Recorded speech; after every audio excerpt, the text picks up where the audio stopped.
जोगेश्वरीमध्ये महानगरपालिकेच्या के नॉर्थ प्रभाग कार्यालयामध्ये सहाय्यक आयुक्त रुपाली कदम यांच्या केबिन बाहेर छत कोसळलं।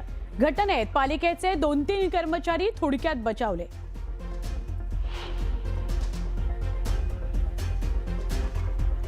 धाराशिवमध्ये शंखी गोगलगाईच्या संकटामुळे शेतकरी हैराण। उबाठाचे आमदार कैलास पाटील यांच्याकडून शेतीची पाहणी।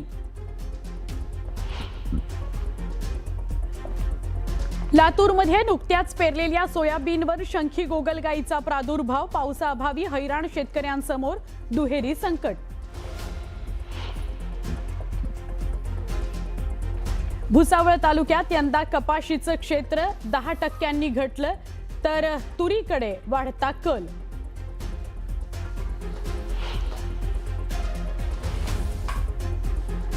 अतिवृष्टीमुळे रेल्वे मार्गाचं नुकसान झाल्यामुळे मुंबई पुणे महामार्गावर दररोज धावणाऱ्या सुमारे 30 रेल्वे गाड्या रद्द। एसटी महामंडळाकडून अतिरिक्त बस सेवा सुरू। दररोज 200 अतिरिक्त बस फेऱ्या चालवणार।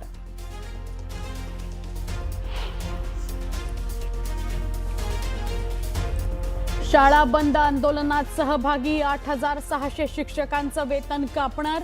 कोल्हापूर आणि नागपुरातल्या सर्वाधिक शिक्षकांचा समावेश। राज्यातील ITI संस्थांची पहिली फेरी पार। या फेरीमध्ये 42,020 विद्यार्थ्यांनी घेतला प्रवेश। येत्या 12 जुलैला दुसरी फेरी।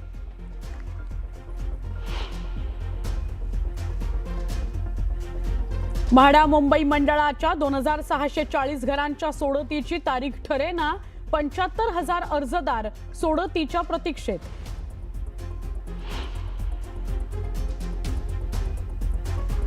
जुलैच्या पहिल्या आठवड्यात धुमाकूळ घातल्यानंतर पावसाचा ब्रेक बराच लांबण्याची शक्यता। हवामान खात्यानं वर्तवला अंदाज। आणि नेस्को ड्रग पार्टी प्रकरणात एकाला वनराई पोलिसांकडून अटक। नितेश उर्फ निक खेमलानी असं आरोपीचं नाव। निकच्या अटकेनं अटक आरोपींची संख्या 14 वर।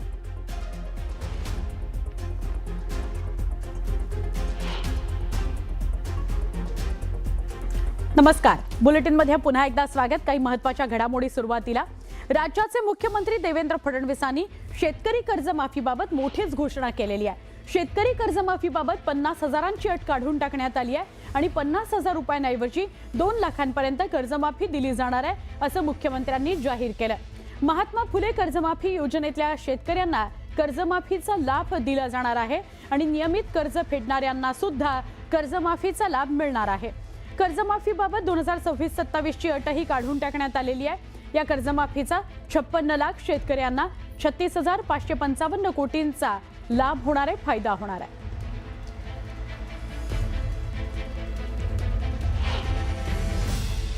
महात्मा फुले कर्जमाफी योजनेतले जे लोक होते, ज्यांना 50,000 रुपयापर्यंत आपण म्हटलं होतं, त्यांनाही 2 लाखापर्यंत कर्जमाफी झाली। आणि 26-27चा जो नियम आहे तोही वगळण्यात येईल। आता आपल्याकडे तर सगळं आहेच। 26 मध्ये कोणी कोणी पैसे भरले आहेत, जसे यांनी सांगितलं 95% लोकांनी पैसे भरले। त्यामुळे आता त्याच्या आधीच्या 3 वर्षातले कुठलेही 2 वर्ष ज्यांनी रेग्युलर भरलेले आहेत ते सगळे लोक याकरता पात्र होतील। पुन्हा सांगतो, पहिल्यांदा राज्य सरकारने हा निर्णय घेतलाय। यापूर्वी कधीही असा निर्णय झालेला नाही। अजून एका महत्त्वाच्या बातमीकडे वळूया। महात्मा फुले कर्जमाफी योजनेचा लाभ मिळालेल्या शेतकऱ्यांना 50,000 रुपयांपर्यंतचा लाभ मिळणार होता, तो आता 2 लाखांपर्यंतचा मिळणार आहे। तसंच कर्जमाफीबाबत 26-27 ची अट सुद्धा काढून टाकण्यात आलेली आहे। यावर राष्ट्रवादी काँग्रेसचे सर्वेसर्वा शरद पवार यांनी सरकारचं कौतुक केलेलं आहे। शरद पवारांनी सरकारचे आभार मानलेले आहेत। त्याचबरोबर आमदार रोहित पवार यांचंही शरद पवारांनी अभिनंदन केलेलं आहे। राज्यभरातील शेतकऱ्यांची भावना लक्षात घेऊन शासनाने दोन्ही जाचकटी मागे घेण्याचा महत्त्वपूर्ण निर्णय घेतला, त्याबद्दल सरकारचे आभार, असं शरद पवार यांनी एक्सवर पोस्ट केलेली आहे। तसंच या दोन्ही अटी मागे घेण्यासंदर्भात लढा उभारणाऱ्या सगळ्या शेतकरी संघटना, त्यांचे नेते राजकीय पक्ष, त्यांचे नेते तसंच यामध्ये प्रमुख भूमिका घेणारे रोहित पवार आणि त्यांच्या सगळ्या सहकार्यांचं अभिनंदन असा उल्लेखही शरद पवार यांनी एक्सवर लिहिलेल्या पोस्टमध्ये केलेला आहे.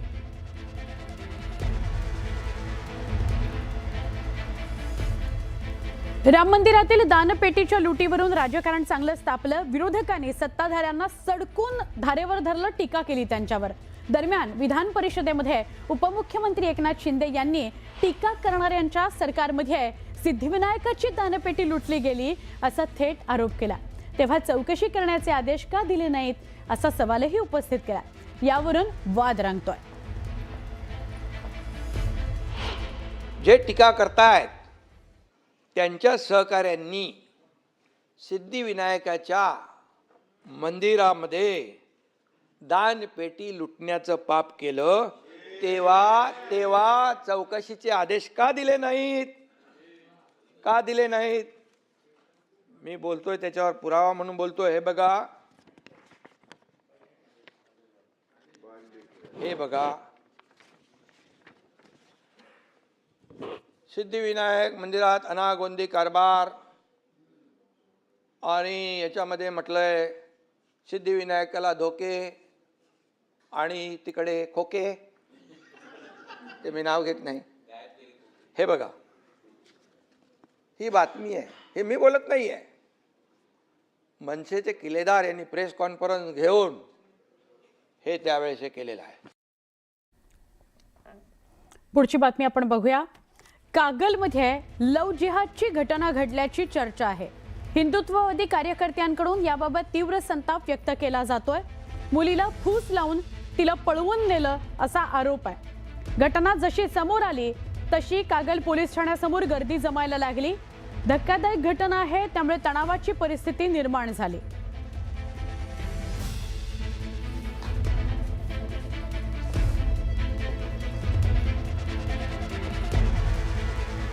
घटना अत्यंत धक्कादायक आहे. लव जिहादची घटना असावी अशी शंका उपस्थित केली जाते. ज्याचं चित्र आपण बघताय त्याच्यावर आरोप आहेत. आपण अधिक माहिती घेऊया. आमचे प्रतिनिधी सहकारी ज्ञानेश्वर आपल्या सोबत आहेत. ज्ञानेश्वर, नेमकी ही लव जिहादची घटना आहे का? त्याची पुष्टी झालेली आहे का? दुजोरा त्याचा मिळतोय का पोलिसांकडून? आणि गावकऱ्यांचं काय म्हणणं आहे? तणाव आहे का? सुवर्ण, मी सध्या कागल पोलीस ठाण्याच्या आवारात आहे. त्यांनी या ठिकाणची दृश्य पाहायला गेलं तर मोठ्या प्रमाणात गावकरी आणि हिंदुत्ववादी कार्यकर्ते या सगळ्या परिसरामध्ये जमा झालेले आहेत. एक प्रकारचा तणाव आहे तो या सगळ्या परिसरामध्ये आहे. महिलांची संख्या सुद्धा आहे ते लक्षणीय असल्याचं आपल्याला या ठिकाणी दिसून येते. लव जिहाद सारखाच हा प्रकार असल्याचा आरोप आहे तो हिंदुत्ववादी कार्यकर्त्यांच्याकडून होते. अमन शेख असं या आरोपीचे नाव आहे आणि या आरोपींना आहे ते हिंदू मुलीला फूस लावून पळवून नेल्याचा आरोप होते. जोपर्यंत या मुलगीला हजर करत नाही तोपर्यंत आम्ही हटणार नाही अशी भूमिका या हिंदुत्ववादी कार्यकर्त्यांनी घेतलेली आहे. आपल्यासोबत हिंदुत्ववादी कार्यकर्ते आहेत, त्यांचे म्हणणे जाणून घ्या. नेमकी लव जिहादचाच हा प्रकार आहे की दुसरा कोणता प्रकार आहे? हा लव जिहादचाच प्रकार आहे. खरं तर हीच मुलगी गेली 2 दिवस पोलीस स्टेशनमध्ये आहे. याचा सुगावा लागत नाही आणि एक बाप आपली मुलगी परत मिळा म्हणून पोलीस स्टेशनमध्ये येतो आणि त्याला दाद दिली जात नाही आहे. म्हणून काल सायंकाळी आम्ही शिवसेना उद्धव बाळासाहेब ठाकरे पक्षाच्या वतीनं आम्ही भूमिका घेतली की मुलगी आम्हाला मिळाली पाहिजे आणि त्या पद्धतीने आम्ही त्यांना सांगितलं मुलगी पहिल्यांदा ताब्यात द्या आणि मुलगी ताब्यात दिल्याशिवाय आम्ही काही बोलणार नाही म्हणून सांगितलं. पण तरीही प्रशासन तयार नव्हतं. कोल्हापुरामध्ये लव जिहादचा प्रकार जो आहे तो गेल्या जवळ 2-3 महिन्यापूर्वी आपण शिरोली या गावामध्ये बघितलं असेल. एक फूस लावणारी एक जी टोळी आहे ती आमच्या सर्वसामान्यांच्या हिंदू आमच्या मराठ्यांच्या मुलींच्या बाबतीमध्ये जो प्रकार घडतो तो अत्यंत वाईट आणि दुर्दैवी आहे. लव जिहादच्या विरोधी गेले अनेक दिवस आम्ही आंदोलन सुरू आहे. महाराष्ट्राच्या सभागृहामध्ये सुद्धा यामध्ये वेगवेगळ्या चर्चा सुरू होतात. पण ही मुलगीला परत आणण्याची मागणी करताय, पोलिसांच्याकडून काय त्याला दाद दिली जाते का? पुढची भूमिका काय असणार? आम्ही एकच सांगितलेलं आहे की या ठिकाणी आम्हाला मुलगी परत मिळाली पाहिजे. जर मुलगी परत मिळाली नाही तर हे संपूर्ण आमचे हिंदू बांधव जे आहेत आम्ही एकत्र येतात आणि पोलीस स्टेशनच्या दारामध्ये महाआरती करणार. जोपर्यंत मुलगी मिळत नाही तोपर्यंत आम्ही पोलीस स्टेशनमध्ये हलणार नाही. गावकऱ्यांच्या भावना काय आहेत? गावकऱ्यांचं तसं बघायला गेलं तरी साहेब हा घडलेला प्रकार अतिशय निंदनीय बघायला तसं मिळायला पाहिजे. कारण का हा एका धर्माच्या बाबतीत हा कटकारस्थान केलेलं गेलेलं आहे. जाणून बुजून कटकारस्थान केलेलं आहे. याबद्दल आम्ही गावकरी त्यांचा जाहीर निषेध करत आहे. अमन शेख नावाच्या व्यक्तीवरती तुमचा आरोप आहे. अमन शेख हा मुळात जिहादी वृत्तीचा माणूस आहे. त्यानं आमच्या हिंदू मुलींना फूस लावून नेण्याचं काम केलं आणि आम्ही माकवकर किंवा हे हिंदू बांधव जे आम्ही यासाठी आलोय की आमची मुलगी आमची बहीण आमच्या ताब्यात मिळावी आणि त्याला कडक त्याला शिक्षा व्हावी. कधीपर्यंत इथं तुम्ही थांबणार आहे? आम्ही जोपर्यंत आमची बहीण किंवा आमच्या गावची मुलगी जोपर्यंत आम्हाला मिळत नाही तोपर्यंत आम्ही इथून हलणार नाही. गावकरी सुद्धा मोठ्या प्रमाणात या सगळ्यामध्ये सहभागी झाले. गावामध्ये गाव सगळे एकत्र झाले. आज तुम्ही बघितला तर या ठिकाणी आमच्या सगळ्या माता भगिनी या ठिकाणी आलेले आहेत. गावामध्ये प्रत्येक माणूस म्हणतोय की एका माणसाची मुलगी नाही तर माझ्या गावची मुलगी ही माझ्या घरची मुलगी आहे. त्यामुळे महाकवळ गावात एकत्र झाले आणि याच्या जोरावर म्हणजे याच्या हे जे आहे हे प्रेशर आज पोलीस खात्यावर मेंटेन झाले.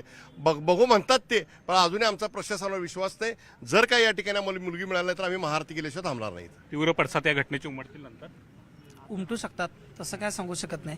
फक्त सांगणे एकच आहे, शासनाने यात दखल घेऊन ज्या जिहादी वृत्तीचे प्रवृत्ती आहेत त्यांना वेळी ठेचून काढावं. नक्कीच या ठिकाणी पाहायला गेलं तर गावकरी आणि हिंदुत्ववादी कार्यकर्ते संतप्त झाल्याचं दिसून येते. या ठिकाणी जमाव आता हळूहळू वाढताना आपल्याला दिसून येते. कागल पोलीस ठाण्याच्या बाहेर आहे ते या मुलगीला जर परत नाही आणलं तर महाआरती करण्याचा निर्धार सुद्धा या सगळ्यांनी केलेला आहे आणि त्यामुळे एक प्रकारे सध्या पोलिसांच्या वरती या ठिकाणी दबाव तर आहेत, मात्र तणावाची परिस्थिती या सगळ्या परिसरामध्ये आहे ते आपल्याला दिसून येते. आता पोलीस नेमकं या प्रकरणाबाबत काय भूमिका घेतात हे पाहणं आता महत्त्वाचं आहे. मात्र एकूणच पाहायला गेलं तर या घटनेनंतर कागलमध्ये सध्या तणावाची परिस्थिती आहे ते दिसून येते. सुवर्णा.